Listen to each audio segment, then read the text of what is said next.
बीजक पाठफल रूप में इन 9 साखियों को किसने रचा है इसका पता नहीं। सद्गुरु कबीर के समय से अथवा उनके बाद से ये साखियां चली आई हैं। निश्चित है ये साखियां बड़ी महत्वपूर्ण हैं और पूरे बीजक के भाव को प्रदर्शित करती हैं। बीजक कहिए साख धन, धन का कहे संदेश, आत्म धन जय ठौर है, वचन कबीर उपदेश। साखीकार कहते हैं बीजक कहिए साख धन। बीजक का अर्थ होता है धन का साक्षी देने वाला, गवाही देने वाला। पुराकाल में ताम्रपत्र पर या कागज पर या किसी भी वस्तु पर कोडवर्ड के रूप में धन का संकेत लिख करके रखा जाता था, जिसको दूसरे लोग नहीं समझ सकते थे, लिखने वाला समझता था या उसकी परंपरा के लोग जिसे वो बता दिया जाता था वो समझता था। इसलिए बीजक का अर्थ ही होता है गुप्त रूप से रखे हुए धन का निर्देश करने वाला। इसके विषय में सद्गुरु ने 37वीं रामायणी में स्वयं कहा है, बीजक बित बतावे जो बित गुप्ता होए, ऐसे शब्द बतावे जीव को बूझे बिरला कोय। बीजक बित बताता है, धन बताता है। कौन सा धन? जो बित गुप्ता हो, जो धन गुप्त रूप से रखा हो, ऐसे शब्द बतावे जीव को। इसी प्रकार यह बीजक ग्रंथ अथवा इस बीजक ग्रंथ के शब्द जीव को बताते हैं। कोई विरला इसे समझता है। जैसे गड़ा हुआ धन बीजक बताता है, मनुष्य का अपना आपा मानो गड़ा हुआ है, छिपा हुआ है। जो वस्तु निकट होती है वो दुर्विज्ञ होती है, दूर की वस्तुओं को समझने में सरल होता है, निकट की वस्तुओं को समझने में कठिन होता है। हम अपनी आंखों से दूर दूर की चीजों को देख लेते हैं, यहां तक कि करोड़ों किलोमीटर की दूर चांद सितारे हैं उनको हम देख लेते हैं, लेकिन आंख के पास में लगे हुए बाल को नहीं देख पाते हैं, आंख में लगे हुए कज्जल को नहीं देख पाते हैं। और दूर की वस्तु देख लेते हैं। आत्मा सबको जान लेती है, अपने को नहीं जानती है। ये कैसा गजब है। जिस्म और रूह की बात भी अजीब है। जिंदगी भर साथ रहे पर मुलाकात नहीं हुई, जिंदगी भर साथ साथ रहे। देह और जिस्म जिंदगी भर साथ साथ रहते हैं, लेकिन उसका ज्ञान न हुआ, निस्वरूप का बोध न हुआ। हम सबको पढ़ना चाहते, अपने को नहीं पढ़ना चाहते।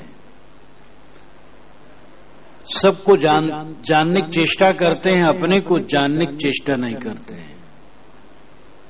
एक कवि ने कहा है, गौहरे जुज खुद शिनासी नीस्त दर कहरे वजूद।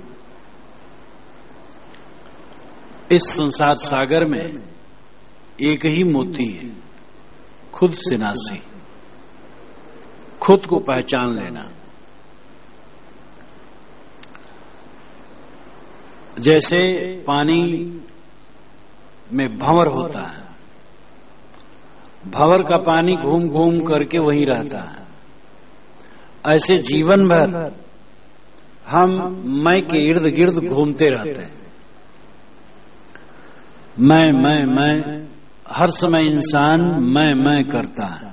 मैं खाता हूं, मैं आता हूं, मैं जाता हूं, मैं देखता हूं, मैं सुनता हूं, मैं तुम्हारी बातों को नहीं मानूंगा, मैंने तुम्हारी बातें मान ली, मैं किसी के बस नहीं हो सकता, मैं तुम्हारी शरण में हूं। किसी भी अवस्था में इंसान मैं के इर्द गिर्द घूमता रहता है, लेकिन मैं को नहीं समझ पाता है। ये कितना बड़ा दुर्भाग्य है। लेकिन इस असार संसार में, इस भवसागर में अगर मोती है तो खुद सिनासी, गौहरे जुज खुद सिनासी नीस्त दर कहरे वजूद।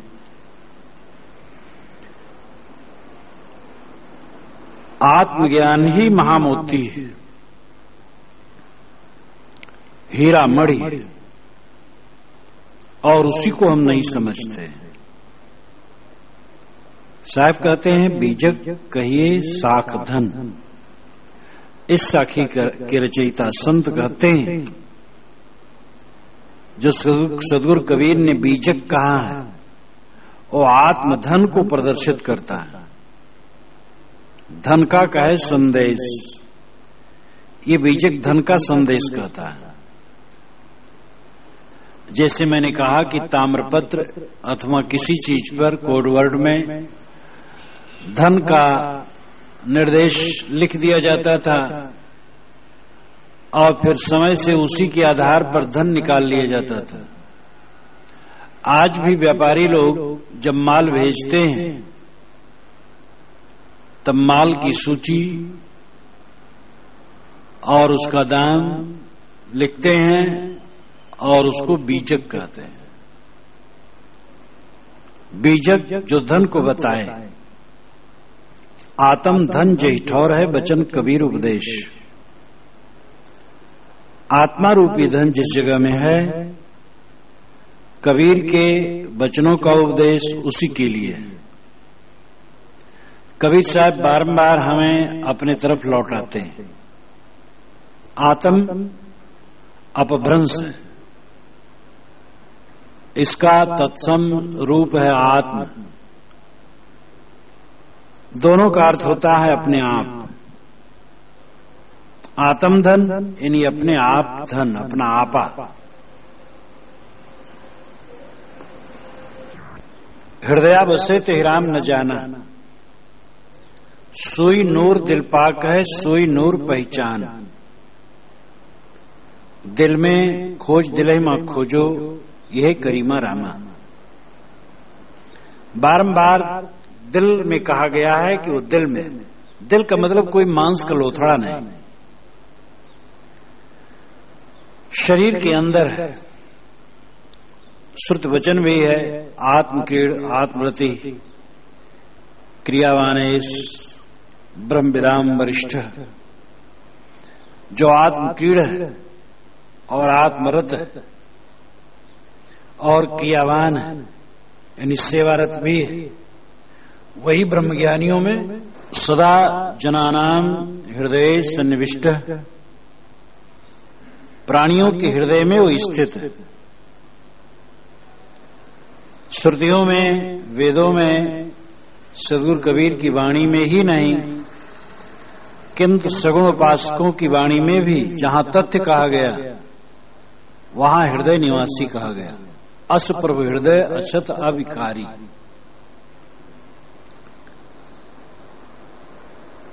हृदय को छोड़ करके, शरीर के अंदर छोड़ करके बाहर परम तत्व की उपलब्धि असंभव है, क्योंकि साक्षी, मंता, दृष्टा, बोधा, ज्ञाता के रूप में जो चेतन निवास करता है वो शरीर में ही निवास करता है।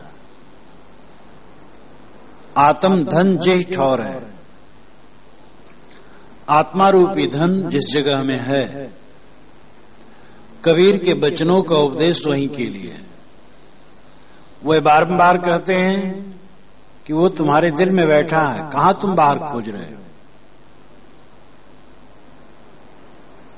देखे बीजक हाथ ले, पावे धन ते शोध, याते बीजक नाम भो, माया मन को बोध। साखीकार निर्देश करते हैं, इसलिए अपने हाथ में लेकर के बीजक को देखो। श्री रामराज साहब ने कहा, जहां जहां निष्ठा बीजक केरा, अपनी पराई करे निबेरा। जहां जहां कबीर पंथ में बीजक के प्रति निष्ठा है, वहां वहां अपने और पराये का निबेर है। ये आज से 200 वर्ष पूर्व साखी कही गई, 200 वर्ष पूर्व। अपनी पराई का निबेरा, यानी स्व और पर का निबेरा। अपना आपा चेतन और पर जड़। स्व और पर अध्ययन के दो ही विषय हैं।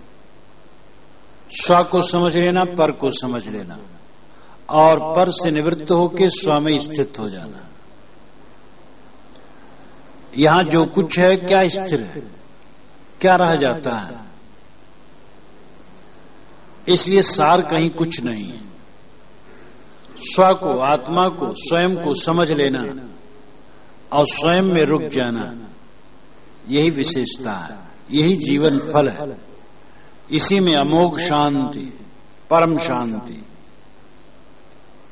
देखे बीजक हाथ ले, पावे धन ते शोध।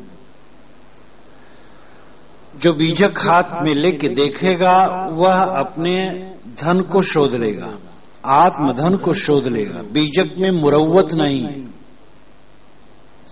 नाम ले लेकर के अंधविश्वासों का खंडन है। जिसको अलौकिकता का जामा पहना करके रखा गया, नाम ले लेकर के कहा गया कि वे सब मर गए, नहीं रहे। जहां तक ये जीव भटक जाए, सबका साफ निर्णय है। विषय वासना का तीव्रता से निषेध तो है ही है, भ्रांतियों का भी तीव्रता से निषेध है। और मुलाहिजा और पक्षपात की कोई कहीं गुंजाइश नहीं। बीजक ऐसा ग्रंथ है जो गलत और सही का निर्वार करता है। याते बीजक नाम भो, मन माया को बोध। इसलिए इसका नाम बीजक रखा गया कि ये धन का शोध करता है, धन बताता है, आत्मधन बताता है, निस्वरूप का बोध कराता है और माया मन का भी बोध कराता है। आत्मधन स्व है, मन माया पर है। स्व पर में फंसा है, पुरुष प्रकृति में फंसा है। माया और मन, माया है दृश्यों का मोह, मन है संस्कारों का समुच्चय। ये दोनों का बोध होना चाहिए। दृश्यों का मोह यही गले की फांसी है। जो कुछ दिखाई देता है, नर नारी, वस्तु, व्यक्ति, स्थान, परिस्थिति, भूमिका, इनमें कहीं मोहित न होना और जो संस्कारों का समुच्चय उसमें भी न भटकना। हमारे अंदर में, मन में संस्कारों का समुच्चय है। जब से हम सावधान हुए हैं बचपन में, तब से आज तक संस्कार जमा करते रहे और वह संस्कार याद होते हैं समय से। उनमें भी कहीं न फिसलना, बाह्य दृश्य में न फिसलना और अंतर मन में न फिसलना। ये मन माया का बोध। माया के विषय में जगत में बड़ी भ्रांति। ईश्वरवादी कहते हैं कि माया प्रभु की है, प्रभु की शक्ति है अथवा प्रभु की बनाई। हम कौन होते हैं जो माया को जीत लें? प्रभु ने ही माया में डाल दिया है। एक फारसी के कवि ने कहा है, पद तो पूरा नहीं उठ रहा है यहां, तख्त बंदा कर दई बाद में गोई मुकुन होशियार बाद, ऐसे कुछ है। उसका अर्थ यह है कि ईश्वर ने हमें तख्ते में बांध करके समुद्र के निचले तह में डुबा दिया और कह रहा है, देखना तेरे कपड़े भीग न जाए, सावधान। ये ईश्वर पर करारा व्यंग है। एक तरफ तो ईश्वर ने हमें ऐसी दुनिया में डाल दिया जहां चारों तरफ फंसने के साधन है, दूसरे तरफ कहता है तेरे को दाग न लगने पाए। अरे जब दाग नहीं लगाना था तो दुनिया ऐसी बनानी थी कि जिसमें फंसने का चांस न होता। एक तरफ तो तख्ते में बांध करके समुद्र में गिरा दिया, डाल दिया नीचे और तख्ते में बांध दिया जिससे ऊपरा न आवे, और फिर कहता है कि कपड़े भीगने न पाए। ये कैसे संभव है? ईश्वरवादी मानता है कि माया ईश्वर की शक्ति है, ईश्वर की बनाई हुई है। उस माया को जीतना असंभव है। वही चाहे तो मुक्त कर दे और कोई चांस नहीं है। प्रभु माया गरियसी, प्रभु की माया बड़ी बलवान है। दूसरे ब्रह्मवादी हैं।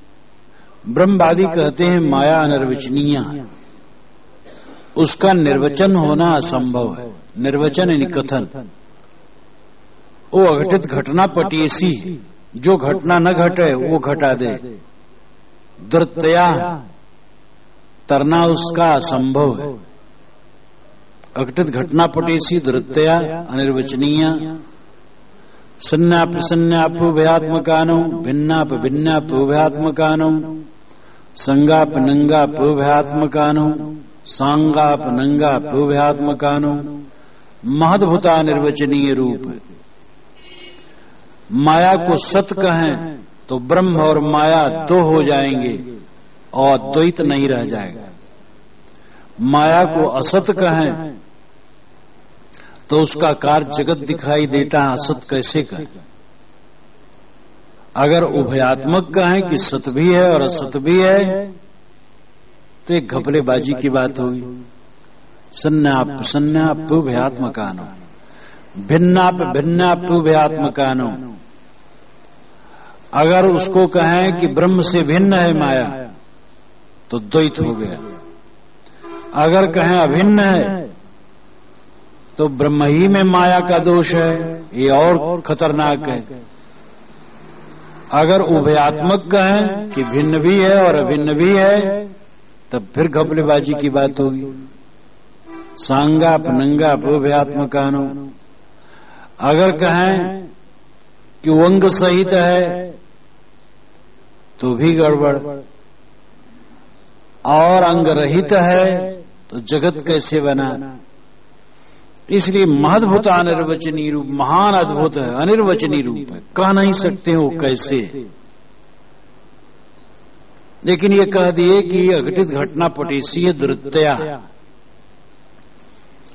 इस प्रकार ईश्वरवादी ब्रह्मवादी दोनों ने माया को ऐसा बना दिया कि उससे तरना असंभव है।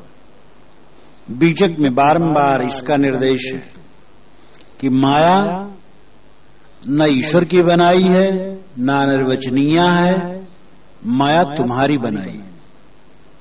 तुम तमाकू नहीं खाते थे, कुसंगत पड़ी तमाकू खाने लगे, अब तमाकू के बिना रह नहीं पाते हो। ये माया हो गई। माया माया सब कहे, माया लखे न कोय, जो मन से न उतरे माया कहिए सोए। मन में मोह चढ़ जाना माया है।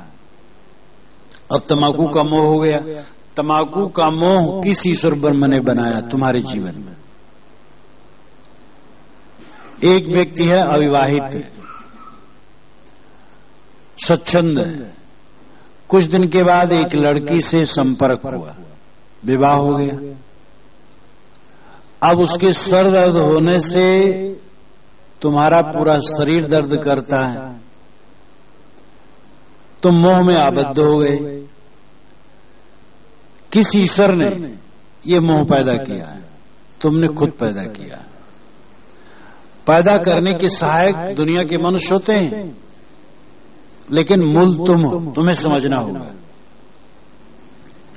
इसलिए माया जीव की बनाई है, और जीव समझ जाए तो माया को त्याग दे। दृश्यों का मोह माया है, और वो स्वयं देख सुन करके मोह पैदा करता अपने को न समझकर। इसलिए माया का त्याग बहुत सरल है। समझना चाहिए अपने आप को कि मैं असंग हूं, अकेला हूं, और चाहे जितना मिल जाए रहने वाला नहीं। बचपन से आज तक जो मिला क्या है, आज मिला वो कैसे रहेगा? विवेक जग जाए, माया दूर हो जाएगी। कबीर माया राम की चढ़ी राम पर कूद, हुकुम राम का मेट के भई राम ते खूद। साहब कहते हैं राम की माया राम पर कूद करके चढ़ बैठी, और राम का हुक्म मेट करके स्वयं खुद सर्वे सर्वा हो गई। यहां राम अर्थ जीव, जीव की बनाई माया जीव के ऊपर चढ़ बैठी। तुम्ही तमाकू, पान, बीड़ी, सिगरेट, शराब, कबाब, काम, भोग, मैथुन या जो कुछ भी आदत बनाए तुम्ही ने बनाया, और तुम्हारे ऊपर वो चढ़ बैठी। अब कहते छूट नहीं रहा, व्यसन छूट नहीं रहा, आदत छूट नहीं रही है। ये तुम्हारी कायरता है। तो माया मन का बोध, बीजक में माया और मन का बोध होता है। माया मन का मोह है, और मन संस्कारों का समुच्चय। दृश्य है, तुम दृष्टा हो, उससे अलग हो, ये बीजक में बोध होता है। अस्ति आत्मा राम है, मन मायाकृत नास्ति। या की पारख लहे यथा बीजक गुरमुख आस्ति। अस्ति आत्मा राम, अस्त नाम होना। आत्मा राम की सत्ता है। आत्मा और राम ये दो शब्द आया है।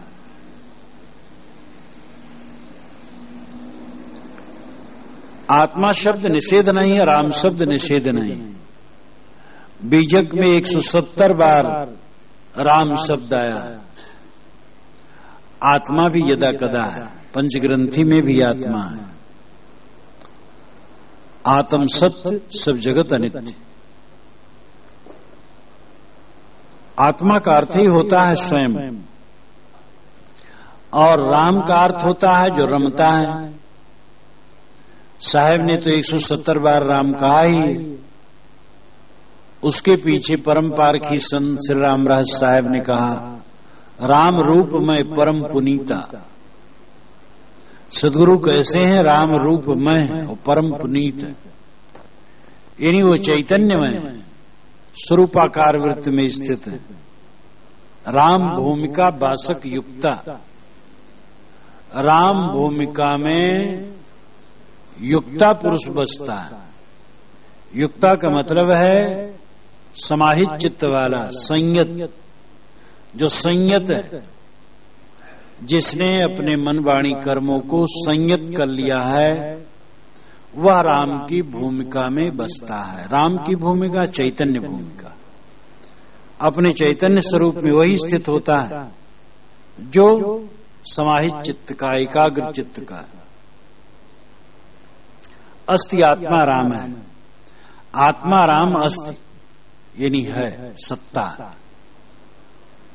आत्मा राम का अर्थ है कि आत्मा राम ये रमने वाला आत्मा, इसकी सत्ता नित्य अजर अमर है और मन मायाकृत नास्ति। मन मायाकृत जो कुछ है वो नाशवान है। मन से माना हुआ जहां तक माया का पसारा है वो सब नाशवान है। वो आज है कल नहीं है, लेकिन मैं आज भी हूं कल भी हूं। मैं से मैं कभी छूटता नहीं और जो कुछ मुझे मिलता है छूटता चला जाता है। बचपन से आज तक जितने प्राणी पदार्थ मिले वे छूट गए। उनमें से कितने तो विस्मृत के गर्त में सदा के लिए डूब गए, जोर दे करके भी हम उनकी याद नहीं कर सकते हैं। और याद भी हो जाए तो वो कहीं मिल नहीं सकते हैं। और जो आज प्रतीत हो रहा है कुछ दिन में ये सब विस्मृत के गर्त में चले जाएंगे। शरीर छूटने पर सदा के लिए लुप्त हो जाएंगे। तो जो मन माया कृत है, मन से प्रतीतमान ये माया का पसारा, ये नास्ति नहीं है। आदावंते जन्नास्त वर्तमाने अब तथा गौणपाद ने कहा है जो आदि में न हो, अंत में न हो, वो वर्तमान में होते हुए भी मानो नहीं। ये शरीर पहले नहीं था, अवंत में नहीं रहेगा, इसलिए वर्तमान में होते हुए भी मानो नहीं है। ये विवेक जगाना चाहिए। ये तो पतरी है, पतरी में भोजन कर लिए, पतरी लपेट के फेंक दिए।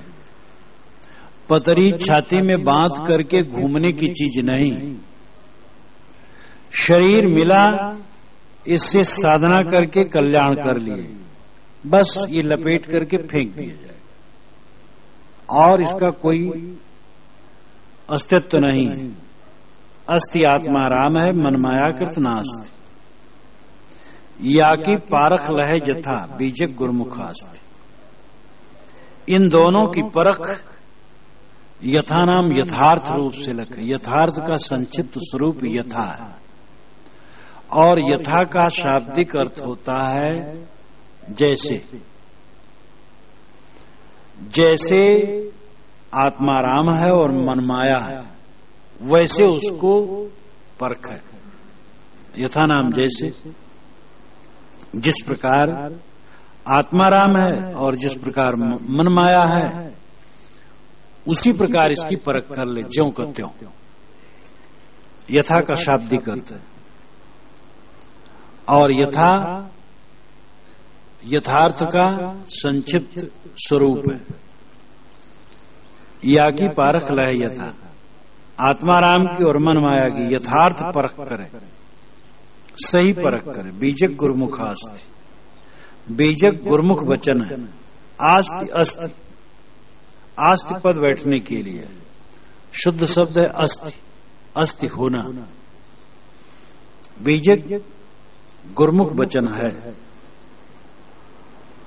पढ़े गुने प्रीतजुत ठहर के करे विचार, स्थिरता बुद्धि पावे सही वचन कबीर निर्धार। बीजक को पढ़े और फिर गुने। साहब कहते अति प्रीतियुत साखीकार, जिसने ये साखियां लिखी हैं, ये कबीर साहब की साखियां नहीं, ये 9 साखियां किसी दूसरे संत की रचना जो बीजक के महत्व में लिखी गई है। पढ़े गुने अति प्रीतियुत, अत्यंत प्रेम से इसको पढ़े और गुने। वस्तु सत हो लेकिन प्रेम न हो तो काम नहीं देती। प्रेम की जरूरत है। प्रेम से पढ़ो। ठहर के करे विचार, और पढ़ने के बाद ठहरे और विचार करे, ये क्या पढ़ा, क्या बताया गया। बीजक में ऐसे पद हैं, एक एक पद हैं कि जो अद्भुत अद्भुत है। पूरा बीजक रत्नों की खान है। भाई रे गैया एक बिरंच दियो है, गैया भार भार भव भारी। इस लंबे पद में चित्तवृत्ति को गैया का रूपक दे करके जो समझाया गया है, बड़ा अद्भुत है। एक जगह नहीं, सैकड़ों वचन ऐसे हैं जो अत्यंत मार्मिक।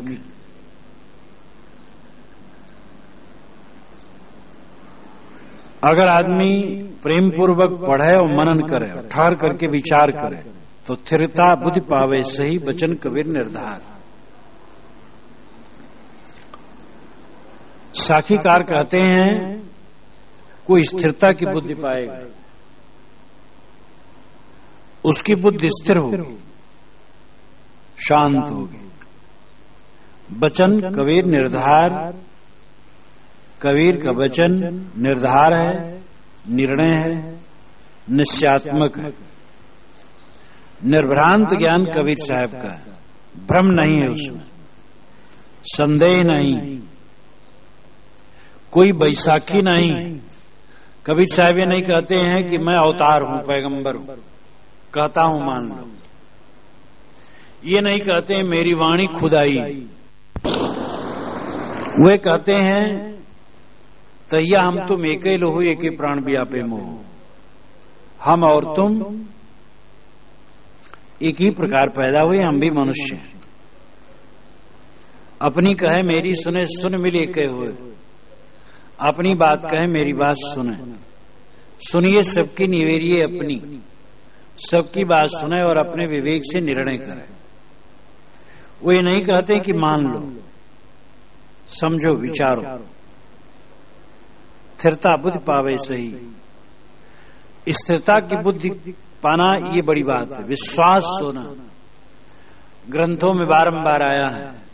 वासना त्याग दो, मोक्ष इसी जीवन में है। लेकिन इसमें विश्वास कि मोक्ष होता है, वासना का त्याग होता है। विश्वास हुए बिना काम नहीं चलता। विश्वासी न हो कि कहा तो जाता है लेकिन मोक्ष कहां होता है। मन ठहरता ही नहीं, कैसे मोक्ष होगा। तुम्हारा नहीं ठहरता है तो तुम जानते हो किसी की नहीं ठहरता है। मुक्त आत्मा अनेक हो गए, आज भी हैं, आगे भी होंगे। जो अपने मन से मोह माया को दूर कर देगा, आज ही मुक्त है। जीवन मुक्त क्या है? मोह का त्याग। स्वरूप का बोध हो जाए और मोह का त्याग हो जाए, बस कल्याण।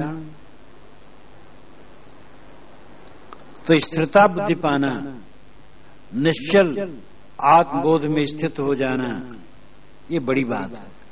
वचन कबीर निर्धार। साखीकार कहते हैं कबीर का वचन निर्धार है, निश्चयात्मक है, निर्णय है। इसलिए उसका मनन चिंतन करो। सार शब्द टकसार है, बीजक या को नाम।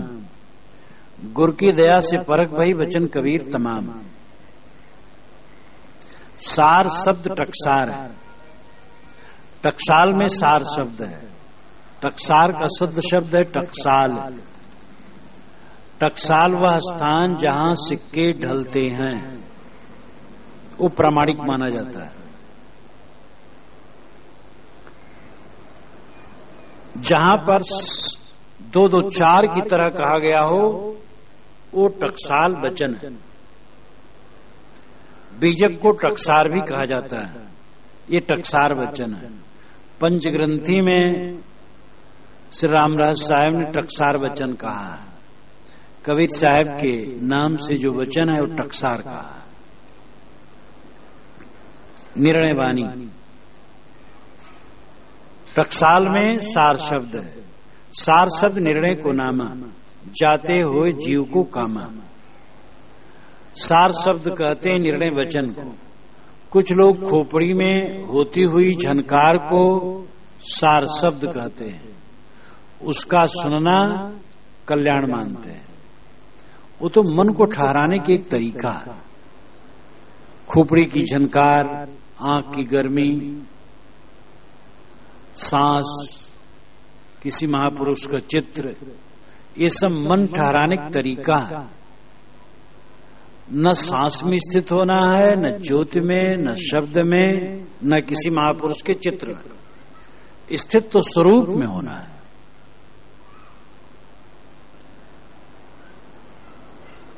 सार शब्द निर्णय वचन है और वो बीजक में भरा है। बीजक या को नाम, साखीकार कहते हैं इसका नाम बीजक है।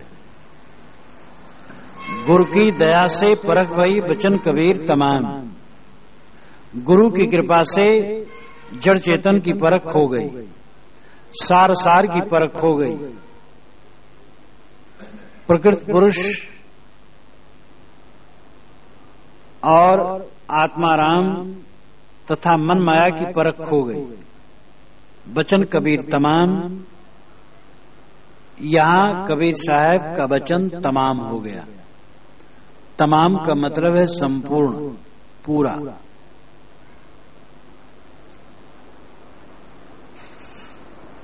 तमाम लोग आए हैं, बहुत लोग आए हैं। बहुत लोग में भी तमाम के लिए कहते हैं। बहुत लोग आए हैं, तमाम लोग आए हैं। तमाम लोग आए मतलब बहुत लोग आए हैं। लेकिन तमाम का शाब्दिक जो अर्थ होता है वो संपूर्ण होता है। संपूर्ण लोग आए हैं, अगर ये भाव हो तो तमाम लोग आए कहा जा सकता है।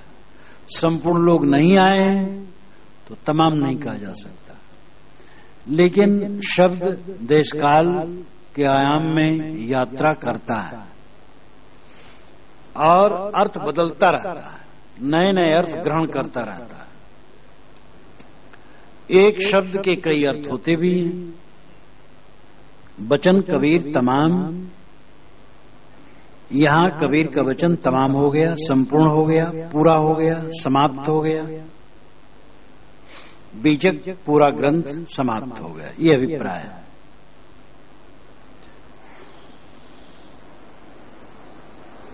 रमैनी शब्दी शाखी, बीजक में 3 प्रकरण, रमैनी शब्दी शाखी। अब शब्द में ज्ञान चौतीसा से लेकर हिडोला तक अतिरिक्त प्रकरण भी आ जाते हैं। संक्षिप्त रूप से अगर बीजक को कहा जाए तो 3 प्रकरण है, रमैनी, शब्द और साखी। विवरण से कहा जाए तो 11 प्रकरण है। शब्द के बाद और हिडोला तक ये 8 प्रकरण आते हैं, छोटे छोटे, तो 11 प्रकरण सब हो जाते हैं। लेकिन जब संक्षिप्तीकरण किया जाता है तो 3, रमैनी शब्दी शाखी। नाभादास जी महाराज ने संक्षिप्त लिया क्योंकि उनको पद में कहना था। नाभादास जी महाराज वैष्णव संत थे, कबीर साहब के थोड़े दिन बाद हुए हैं। उन्होंने कहा, कबीर कान राखी नहीं वर्णाश्रम खड़ दर्शनी। भक्त विमुख जो धर्म ताहि अधर्म करि गायो। योग यज्ञ व्रत दान भजन बिन तुच्छ दिखायो। हिंदू तुरुक प्रमाण रमैनी शब्दी शाखी। पक्षपात नहीं बचन सबहि के हित की बाकी। आरूढ़ दशा है जगत पर मुख देखी नाहिन बनी। कबीर कान राखी नहीं वर्णाश्रम खड़ दर्शनी। कबीर ने वर्ण, आश्रम और खड़ दर्शनियों की कान नहीं रखी, मर्यादा नहीं रखी। साफ साफ कहा, कान कहते मर्यादा को। वर्ण ब्राह्मण क्षत्रिय वैश्य शूद्र, आश्रम ब्रह्मचर्य गृहस्थ वानप्रस्थ सन्यास, खड़दर्शनी योगी जंगम सेड़ा सन्यासी दरवेश और ब्राह्मण। तो इन सब की मर्यादा नहीं रखी, सबको कहा साफ साफ, मेड़ डांट तोड़ दिया और कहा मनुष्य मनुष्य है, ब्राह्मण कहलाने से कोई बड़ा नहीं होता है। ब्राह्मण नामधारियों में कितने घृणित होते हैं, शूद्र नामधारियों में कितने पवित्र होते हैं, और उनमें भी गलत होते हैं और उनमें भी सही होते हैं। कोई वर्ग वर्ण जात संप्रदाय देश काल बिल्कुल अच्छा है बिल्कुल बुरा है ऐसा कहने वाला ही पागल है। कबीर साहब की ये साखी अत्यंत महत्वपूर्ण है। नग पसाण जग सकल है, पारख बिरला को है। सारे संसार में नग पसाण दोनों, नग रत्न पसाण पत्थर, हर जगह रत्न भी है और पत्थर भी है। इसलिए भावुक बन करके कभी भी किसी जात की प्रशंसा और निंदा न करो, किसी वर्ण की, किसी संप्रदाय की, किसी जिला की, गांव की, देश की, प्रदेश की, क्षेत्र की न प्रशंसा करो न निंदा करो। सब जगह अच्छे हैं, सब जगह बुरे। न काहू को थापे हो, न काहू की निंदा करे, न काहू को थापे हो। ये कबीर साहब का भजन है। तो कबीर साहब ने किसी की कहानी नहीं रखी, मर्यादा नहीं रखी कहानी में। मतलब है यहां ये नहीं कि उन्होंने कोई गलत बात कह दी। नाभादास जी महाराज बहुत गदगद होके कहते हैं कि वर्ण आश्रम और खड़दर्शनियों की मर्यादा नहीं रखी कहने में। मतलब है कि उन्होंने घरौदे नहीं रखे। ब्राह्मण हो, क्षत्रिय हो, वैश्य हो, शूद्र हो, गृहस्थ हो, वानप्रस्थ हो, सन्यासी हो, ब्रह्मचारी हो, जोगी जंगम सेवड़ा सन्यासी दरवेश कोई हो, सब जगह अच्छे हैं, सब जगह बुरे हैं। अच्छा होना चाहिए, बुराई छोड़ना चाहिए। सत्य किसी की बपौती नहीं, यही उदार विचार है। भक्त विमुख जो धर्म ताई अधर्म करी गायो। जो भक्ति से विमुख धर्म है उसको उन्होंने अधर्म कहा। योग यज्ञ व्रत दान भजन बिन तुच्छ दिखायो। योग करना, यज्ञ करना, व्रत करना, दान करना ठीक है, लेकिन अगर आदमी भजनानंदी है तो सब तुच्छ है। भजन का मतलब है निर्विकार होने का प्रयास करना, आत्मशुद्ध,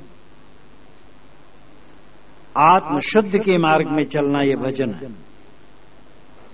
हिंदू तुरुक प्रमाण रमैनी शब्दी साखी। हिंदू और तुरुक दोनों के लिए प्रमाण का, प्रमाण नाम सत्य। हिंदू और तुरुक दोनों सामने थे, दोनों के लिए साहब ने कहा। नाभादास जी महाराज भी कबीर साहब की भाषा में कहते हिंदू तुरुक प्रमाण। क्या प्रमाण? रमैनी शब्दी साखी। रमैनी में कहा, शब्दी में कहा, साखी में कहा। ये रमैनी शब्दी साखी क्रमशः बीजक है। पहले रमैनी है, तब शब्दी है, तब साखी है।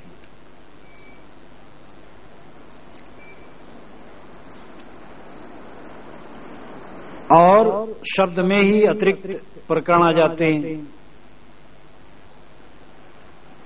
पक्षपात नहीं वचन सबही के हित की भाकी।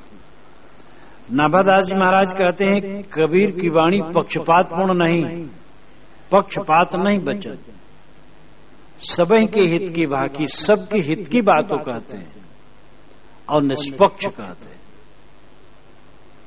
आरूढ़ दशा हुए जगत पर मुख देखी नाइन बनी। जगत पर वह आरूढ़ दशा रहे। आरूढ़ नाम तटस्थ, उदासीन, न ममता न बैर। मुख देखी नाहीन बनी। मुख देखी बात उन्होंने नहीं कही, किसी खुश करने की चेष्टा नहीं की। सत्य कहा, सत्य कहो खुश हो चाहे रूठे। कबीर कान राखी नहीं वर्णाश्रम खड़दर्शनी। कबीर ने वर्णाश्रम खड़दर्शनियों को सत्य बताने में कोई मर्यादा नहीं रखी, कोई मुखदेखी नहीं की, कोई पक्षपात नहीं किया, सीधा सीधा साफ साफ कहा। ये एक परम वैष्णव संत नाभादास जी महाराज की वाणी है, जो कबीर साहब के लिए समर्पित है। केवल 6 पंक्तियां हैं। आज तक कबीर के भक्त, कबीर के प्रेमी, कबीर के आलोचक, कबीर के समीक्षक कबीर की महिमा में जितना कहे हैं, कह रहे हैं और आगे कहेंगे, इन 6 पंक्तियों से अलग नहीं जाएगा। ये 6 पंक्तियां इतनी महत्वपूर्ण हैं कि इससे अधिक कबीर की प्रशंसा कोई क्या करेगा। एक वैष्णव संत ने जो 6 पंक्तियों में कबीर की प्रशंसा की, इससे अधिक प्रशंसा असंभव है। और जितनी प्रशंसा होगी सब इसी की व्याख्या हो। गोस्वामी तुलसीदास जी वैष्णव थे, नाभादास जी महाराज ने उनके लिए भी एक छंद बनाया है, लेकिन ये नहीं कह पाए हैं कि वह निष्पक्ष रहे, आरूढ़ दशा रहे, मुख देखी नहीं कही, ये नहीं कह पाए। उसमें ये कहे हैं कि तुलसीदास जी ने राम भक्ति का गायन खूब किया। राम भक्ति कहने में उन्होंने कोई कोर कसर नहीं रखा, बस यही कहा, इसी पर जोर दिया कि तुलसीदास जी ने राम भक्ति खूब कही। ये नहीं कहा निष्पक्ष कहा, सबके लिए कहा, हिंदू तुर्क के लिए कहा, तटस्थ होके कहा, मुख देखी नहीं कहा, ये नहीं कह सकते। एक कबीर के लिए उन्होंने कहा। सार शब्द टकसार है, बीजक या को नाम, गुरु की दया से परख भई बचन कबीर तमाम। पारख बिन परिचय नहीं, बिन सत्संग न जान, दुविधा तज निर्भय रहे सोई संत सुजान। पारक के बिना परिचय नहीं होता। पारक यानी परीक्षा, गुण और दोष को अलग अलग करना, अन्वीक्षी विद्या। अन्वीक्षी विद्या, अन्वीक्षण परीक्षण। पारक बिन परिचय नहीं। पारक के बिना, परीक्षा के बिना सत्य और असत्य समझने में नहीं आता है। बिन सत्संग न जान, पारखी संतों की संगत किए बिना पारख बोध होता भी नहीं है, निर्छिर निर्णय करने की शक्ति मिलती भी नहीं है, क्योंकि आदमी जड़ी भूत है, परंपरा पोथी महापुरुष में जड़ हो गया, चिपक गया। दुविधा तज निर्भय रहे सोई संत सुजान। वही सुजान संत है, वही प्रबुद्ध संत है जो दुविधा को छोड़ करके निर्भय हो जाता है। किसी विषय में दुविधा होने से उस संबंध में आदमी निर्भय नहीं हो सकता। विरक्त होंगे तो खाने पीने मिलेगा कि नहीं मिलेगा, रोग लगेगा तो दवाई मिलेगी कि नहीं, कोई सेवा करेगा कि नहीं। अरे एक आदमी ने तो कहा, महाराज मेरे मन में होता जब मैं मर जाऊंगा, ये मेरे घर वाले अंत्येष्टि क्रिया करेंगे कि नहीं करेंगे। मैंने कहा, अनाड़ी तू मर जाएगा तो तेरे कौन चिंता रहेगी, लाश सड़ेगी तो घर वाले अपने आप दुर्गंधिक डर से कहीं ठिकाने लगाएंगे, तेरे को क्या चिंता है। तो ये अज्ञान आदमी को दुविधा बना रहता है। मोक्ष होता है कि नहीं, वासना त्याग होती है कि नहीं, पूर्ण जीवन मुक्ति होती है कि नहीं, ये दुविधा मिटना कोई मामूली बात नहीं है। कितने लोग राजनीतिक निर्णय करते रहते, अपने को परम पारखी कहते रहते हैं, लेकिन निर्भय नहीं हो पाए तो परम पारखी कहने से क्या होगा। दुविधा त्याग करके निर्भय होना, निश्चयात्मक बुद्धि होना एक बहुत बड़ी बात है। साहब कहते वही सुजान संत है जो दुविधा को छोड़ करके निर्भय हो जाता है। मेरा स्वरूप अजर अमर अखंड शुद्ध चैतन्य है, निर्मल है। मन और इंद्रिय जनित जहां तक बोध है वो दृश्य है और मुझसे अलग है। उसका मोह त्याग करके स्वरूप स्थित होती है। स्वरूप स्थित जीवन मुक्ति है और विदेह मुक्ति होती है, ये पक्का है। ऐसा दृढ़ निश्चय होना ये बहुत बड़ा गुण है और इसके बिना कोई निर्भय नहीं हो सकता। नीर छीर निर्णय करे हंस लक्ष्य सहिदान, दयारूप थिरपद रहे सो पारक पहचान। साखीकार संत कहते हैं कि नीर छीर निर्णय करे, यही हंस का लक्ष्य है, यही हंस का सहिदान है। लक्ष्य का अर्थ है लक्षण, लक्षण का संक्षिप्तीकरण लक्ष्य है। और लक्ष्य को हम शा आधा और या बना करके पढ़े तो लक्ष्य उद्देश्य। हंस का लक्ष्य, हंस का उद्देश्य है निर्छीर निर्णय। यहां ज्यादा लक्षण का संक्षिप्तीकरण है लक्ष्य। हंस का लक्षण है और सैदान नाम पहचान है निर्छीर निर्णय करना। इसी प्रकार विवेकी आदमी की पहचान है जड़ चेतन निर्णय करना, गुणदोष निर्णय करना और स्वरूप बोध में ठहरना। दयारूप थिरपद रहे सो पारक पहचान। पारक को किसने पहचाना? पारक बोध किसे हुआ? निर्छीर जो निर्णय किया और दयारूप हुआ और थिरपद हुआ, ये तीन चीजें। बौद्ध परंपरा में कहते हैं प्रज्ञा शील समाधि। जितना उनका साधना का पक्ष है लंबा चौड़ा है, लेकिन जब उसका समवेत स्वरूप संक्षिप्तीकरण करके लेते हैं तो प्रज्ञा शील समाधि लेते हैं। प्रज्ञा सत्यासत्य विवेकिनी बुद्धि, शील समस्त सगुण सदाचार, समाधि समाधि ध्यान, ध्यान से भी समाधि गंभीर शब्द है। यहां निर्छीर निर्णय प्रज्ञा, दयारूप रहना शील है, थिरपद रहना समाधि। अपनी भाषा में वहां कहा गया, अपनी भाषा में यहां कहा गया। कहने वाले संत हो सकता है बौद्ध मत को जानते भी न हो। प्रज्ञा शील समाधि का वो क्रम भी न सुने हो। सत्य का उद्घाटन हर जगह होता है। ज्ञान वैराग भक्ति, ये त्रिपुटी वेदांत मार्ग में चलती है। ज्ञान प्रज्ञा, भक्ति शील है और वैराग्य समाधि। जहां पर वैराग्य होता वहीं समाधि होती, वही सोई अखंड समाधि है जहां अखंड वैराग्य। तो निर्छीर निर्णय करे, रति रति निर्वार, संदेह न रखे और दया रूप रहे, कोमल रहे, व्यवहार में सदैव कोमल रहे और थिरपद रहे, अपने आप में स्थिर रहे, शांत रहे। जीवन की सफलता गहरी शांति। तो जो निर्छीर निर्णय करता है यही हंस का लक्षण है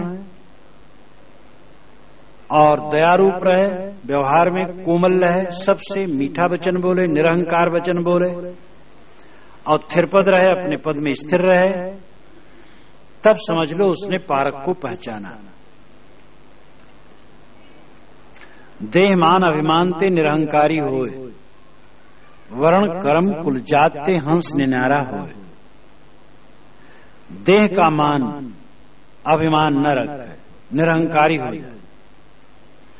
देह को लेकर के नाम रूप की कल्पना, वर्ण जात संप्रदाय और सब अहंकार होता है। इस पद में मैं हूं, मैं साधु हूं, महंत हूं, बड़ा हूं, प्रवक्ता हूं, ज्ञानी हूं, अमुक जात का हूं, अमुक वर्ण का हूं। देह के बाद ही सारा अहंकार आता है। देह के नाम रूप, उनके गुण कर्म स्वभाव पद जो कुछ भी हो, सबके मान अभिमान से अलग हो जाए, निरहंकारी हो, सारे अहंकार का त्याग कर दे। वर्ण कर्म कुल जात से हंस निनारा होए। वर्ण और कर्म और कुल और जात से भी हंस अलग हो जाए। हंस विवेकी। साधक को चाहिए कि ये समझे कि मैं देह नहीं हूं, मैं किसी वर्ण का नहीं हूं, मेरे में कर्म नहीं है, कुल नहीं है, जाति नहीं है, मैं तो शुद्ध चैतन्य हूं। अंतिम वेलायाम एतत्त्रयम् प्रतिपद्येत अच्युतमस् अच्युतमस् प्राण संस्तमस्। घोरांगिरस ने श्री कृष्ण शिष्य को छांदोग्य उपनिषद में जीवन यज्ञ का उपदेश किया और उपदेश के अंत में ये बताया, अंतिम वेलायाम एतत्त्रयम् प्रतिपद्येत अथवा अंत वेलायाम एतत्त्रयम् प्रतिपद्येत। अंत वेला के लिए मैं तुम्हें उपदेश करता हूं कृष्ण, तुम 3 बातों का प्रतिपादन करना, सोचना, मनन करना, उसमें अभ्यस्त होना। अच्युतम अस, मैं अविनाशी हूं, अक्षय हूं। अच्युतम अस, न पतित होने वाला एक रस। प्राण संस्तम अस, प्राण से भी अत्यंत सूक्ष्म। यहां देह भाव का बिल्कुल त्याग है। जब विवेकवान देह का अभिमान, वर्ण कर्म कुल जात का अभिमान छोड़ देता है, तब ये सबसे न्यारा होकर के अपने आप रह जाता है। सांख्य दर्शन भी यही कहता है, नास्मि नामे नाम, मैं करता नहीं, मेरा भोक्तृत्व नहीं, मेरे कर्म नहीं। जग विलास है देह को साधो करो विचार, सेवा साधन मन कर्म ते यथा भक्ति उर्धार। साखीकार कहते हैं साधो विचार करो, देह का भोग जग विलास है। खाना पीना और मिलना जुलना, व्यवहार बर्ताव, जो कुछ हो रहा है जग विलास है। इसलिए देह के भोग में आसक्त न होना। इंद्रियों के भोगों को तो त्याग कर दिया, ममता, मैथुन, नशा, नाच, रंग, लेकिन जो देह का भोग है, खाना पीना है, कपड़ा लत्ता पहनना, रुपया पैसा लेना देना, काम धाम करना कराना, मान सम्मान मिलता है, ये सब जग विलास समझना, आत्मविलास न समझना। तटस्थ रहना, इसमें भी उदासीन रहना और देह का निर्वाह अनासक्ति पूर्वक करना। सेवा साधन मन कर्म ते यथा भक्ति उर्धार। मन कर्म वाणी से, वाणी यहां अध्याहार करना चाहिए, यानी ले लेना चाहिए। पद बैठने के लिए मन कर्म कहा गया, वाणी नहीं कहा गया। अर्थ है मन वाणी कर्म से सेवा साधन करो, दूसरे की सेवा करो और अपनी स्वरूप स्थिति के लिए साधना करो। और यथा भक्ति उद्धार, यथार्थ भक्ति हृदय में धारण करो। अंतिम शब्द भक्ति कहते हैं। जीवन भर भक्ति की जरूरत है। कहीं तुम्हें ज्ञान वैराग तुम्हारा बढ़ जाए तो घमंड न करना, गिर जाओ। पूरी जीवन मुक्ति स्थिति में पहुंच जाओ और अगर भूल करने लगे तो फिर गिर जाओ। जीवन मुक्त स्थित हो गई तो कोई ऐसी पत्थर की लकीर नहीं खिंच गई कि अब वहां से खाना पीना देखना सुनना नहीं। देखना सुनना खाना पीना मनुष्यों का व्यवहार बर्ताव अभी आएगा सामने, और वहां भूल की गुंजाइश रहेगी। इसलिए है प्रारब्ध कुसंग जगताते नेम बनाए, सत्संगति आधार दे साधन में ठहराए। सदग्रंथन को देख के शोधो मन निश्याम, आप में सजग होए बसो सुता निज धाम। भक्ति का आधार न छोड़ना, दूसरे की सेवा करना और अपने कल्याण के लिए साधना करना, और ये सब की स्थिरता के लिए भक्ति भावना श्रद्धा बनी रहे, तभी तुम्हारा कल्याण है।